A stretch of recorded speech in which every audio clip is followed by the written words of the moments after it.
everyone and welcome back again to my YouTube channel. So kung ikaw po ay naghahanap dyan ng mauutangan online, so tamang-tama ka ng channel na napasukan kasi dito may panibagong vlog tayo guys. May nakita kong isang loan application na wala daw tong kaltas once na ikaw ay umutang. So dito guys, pwede siyang magpa-loan ng 50,000 pesos which is, ang pangalan nga nito is si XL Cash Lending. So guys, dito meron pala siyang 3.4 stars and 1,000 reviews. Kung makikita mo nga sa kanyang advertisement, walang kaltas daw once naghiram ka dito. So, let's see no kung totoo nga ba itong sinasabi ni SL Cash. Pero bago yun guys, sa mga gusto nyo nga palang sumali sa ating pa-GCash giveaway, so nung Monday nga nag-announce tayo ng ating panibagong 5 lucky winners. So, pakicheck po yung mga pangalan nyo dun sa ating upload na videos noong Monday kasi naka-insert doon yung mga names ng mga nanalo. So, kung hindi ka pa po nanalo at hindi ka pa nakasubscribe, nako, pindutin mo na yung subscribe button, i-like mo yung video na to at mag-iwan ka ng comment dyan sa comment section. Ganun lang kadali yung ating mechanics guys. May chance ka na manalo ng ating pa-GCash giveaway. And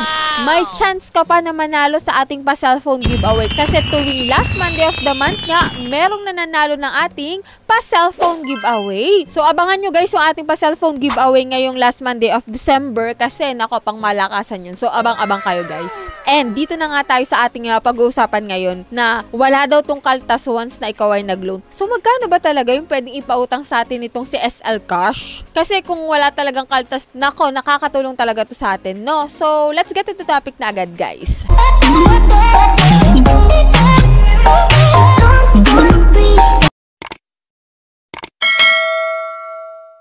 And palagi ko nga pong sinasabi sa inyo na hindi tayo agent or promoter ng mga loan application na nababanggit natin dito sa ating channel. So sa katunayan nga guys, ina-applyan natin siya and i-share ko sa inyo kung magkano ba talaga yung pwedeng ipaloan dito, kung ano yung mga requirements once na ikaw ay umutang or mag-apply dito sa mga loan application na to. And dito guys, kayo na lang talaga yung magdi-decide kung i-install nyo pa or i-download nyo yung application na yon. And dako na nga tayo dito kay SL Cash na walang kaltas and up to 50,000 pesos yung pwedeng ipaloan sa atin. So, itong si SL Cash guys is under ng XL Cash Lending Corporation. So, try na natin siya guys i-install. So, dito guys, after natin i-install siya, yan, may mga privacy policy. So, pwede mo naman yung basahin guys, pero kung hindi, read and agree na lang. And then yan, ito yung permission na pwedeng i-access nila, no? Itong SMS, phone information, camera, media, photos, mga naka-installed na application sa yung phone, and itong location mo. So, dito guys, nakabungad pa lang sa una yung pwedeng ipaloan nila sa'yo or yung maa-approve na loan amount sa'yo, which is 3,000 pesos lang. Ito yung loan application na talagang makatotohanan, no? Kasi yung iba, diba, up to 50,000 daw, up to 80,000 daw, 100, meron pa nga 500,000, pero hindi naman talaga ganun talaga yung papaloan sa atin. Ito namang sa SL Cash is bumaba naman, which is 3,000, pero makatotohanan to guys, no? So, check na natin kung anong meron dito kay XL Cash, which is, ito nga, pag wala ka pang account dito, maglalagin ka po ng iyong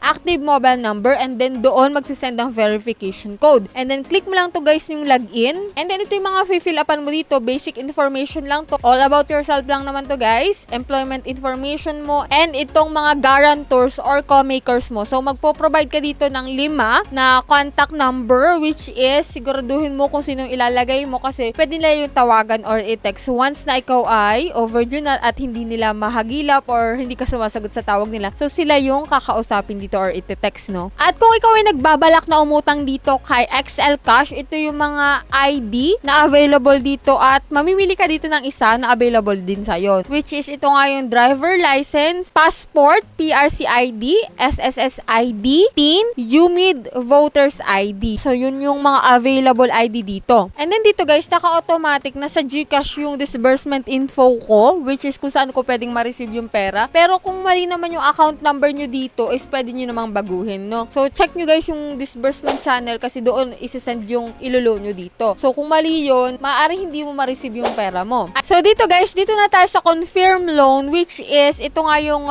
loan amount na na-approve sa akin. So, kanina nga, kala ko 3,000 pesos yung ma-approve sa akin. Pero, ito yung loan amount, no? 1,000 to 1,500 lamang. So, check natin tong 1,500 kung magkano yung ma-receive ko. So, dito nga guys, sa SL Cash, wala naman ditong nakalagay kung magkano yung ma-receive ma-receive mo na loan amount. Wala naman ditong nakalagay na mga ibabawas na loan amount do sa 1,500. Pero, bumawi naman siya guys sa interest. Kasi dito sa first schedule payment mo is 1,057 yung iyong babayaran after 7 days. And then dito naman sa second schedule payment is 1,074.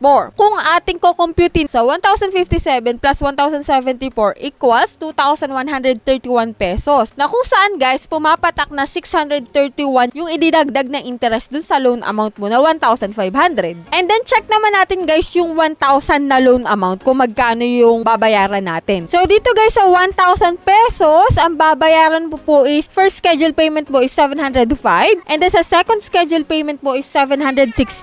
May total po na 1,421 pesos. So buo mo nga makukuha itong pera mo pero may idinagdag sila na interest na 421 pesos sa 1,000 pesos. So yan lang yung meron dito kay XL Cash. Kung nagbabala ka na umutang dito, naku, panoorin mo muna tong video na to para magkaroon ka ng idea kung i-install mo pa rin ba or i-download itong XL Cash. Sa mga nakautang na dyan kay XL Cash, naku, ilagay nyo po sa comment section at mag-share kayo na experience nyo dito about kay XL Cash. So yan lang yung ating vlog for today. Sa mga hindi pa po dyan nakasubscribe sa aking YouTube channel, nako, click mo na yung subscribe button, hit mo na yung notification bell para updated ka sa mga bagong utangan serye natin and sa mga bagong loan application na naglalabasan ngayon. So see you on my next vlog guys. Bye-bye!